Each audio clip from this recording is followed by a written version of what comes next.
Assalamualaikum warahmatullahi wabarakatuh. Waalaikumsalam warahmatullahi wabarakatuh. Nama saya Reza Dewi, saya mahasiswa Universitas Batu Kencana. Di sini saya akan memaparkan sedikit materi tentang virus COVID-19.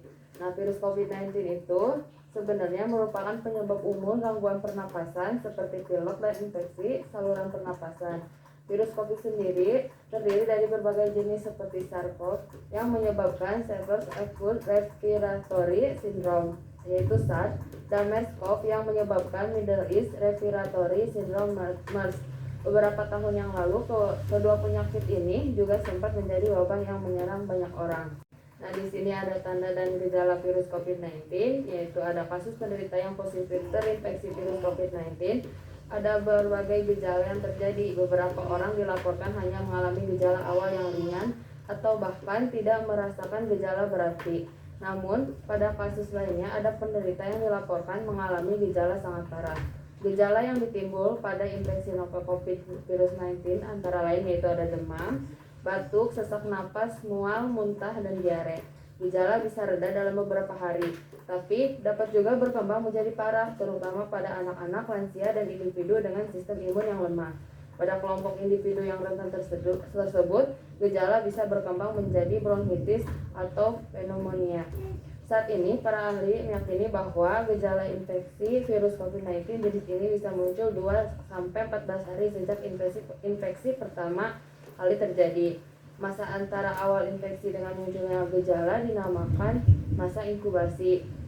Pada masa inkubasi ini, virus COVID-19 sudah bisa menular sehingga bisa saja ada satu individu yang baru kembali dari area wabah atau berkontak dengan penderita, tapi merasa baik-baik saja, dan 2 minggu kemudian baru merasakan muncul gejala virus COVID-19. Nah, untuk pencegahan virus COVID-19 yaitu ada beberapa upaya yang bisa dilakukan. Yang pertama, sering-seringlah mencuci tangan dengan sabun dan air selama 20 detik hingga bersih. Hindari menyentuh wajah, hidung, atau mulut saat tangan dalam keadaan kotor atau belum dicuci. Hindari kontak langsung atau berdekatan dengan orang yang sakit. Terus hindari menyentuh hewan atau unggas liar, membersihkan dan mensterilkan permukaan benda yang sering digunakan, tutup mulut dan mulut ketika bersin atau batuk dengan tisu, kemudian buang tisu dan cuci tangan hingga bersih. Jangan keluar rumah dalam keadaan sakit, lalu kenakan masker dan segera berobat ke fasilitas kesehatan ketika mengalami gejala penyakit saluran napas. Pada penularannya yaitu infeksi COVID-19 disebabkan oleh virus COVID itu sendiri. Kebanyakan virus COVID-19 menyebar seperti virus lain pada umumnya seperti percikan air liur mengidap dari batuk dan bersin, lalu menyentuh tangan atau wajah yang terinfeksi, menyentuh mata, hidung atau mulut setelah memegang barang yang terkena percikan air liur mengidap virus COVID-19, lalu tinja atau feses.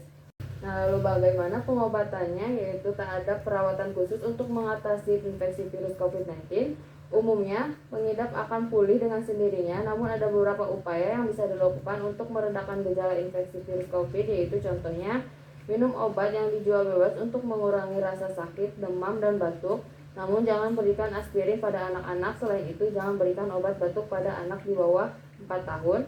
Gunakan pelembab ruangan atau mandi air panas untuk membantu meredakan sakit tenggorokan dan batuk.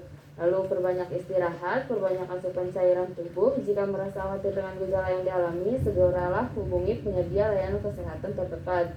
Khusus untuk virus COVID-19 yang menyebabkan penyakit serius seperti SARS, MERS, atau infeksi COVID-19 virus, penanganannya akan disesuaikan dengan penyakit yang diidap dan kondisi pasien.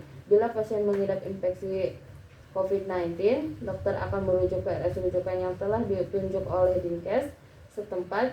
Bila tidak bisa dirujuk karena beberapa alasan, dokter akan melakukan isolasi, serial fototoraks sesuai indikasi, terapi simptomatik, terapi cairan, lalu ventilator mekanik bila gagal napas, lalu bila ada disertai infeksi bakteri dapat diberikan antibiotik. Jadi kesimpulannya, virus COVID ini cukup berbahaya. Jadi di mana kita jika keluar harus sering mencuci tangan, lalu menggunakan masker, lalu hindari menyentuh wajah, hidung, atau mulut saat keadaan dari luar.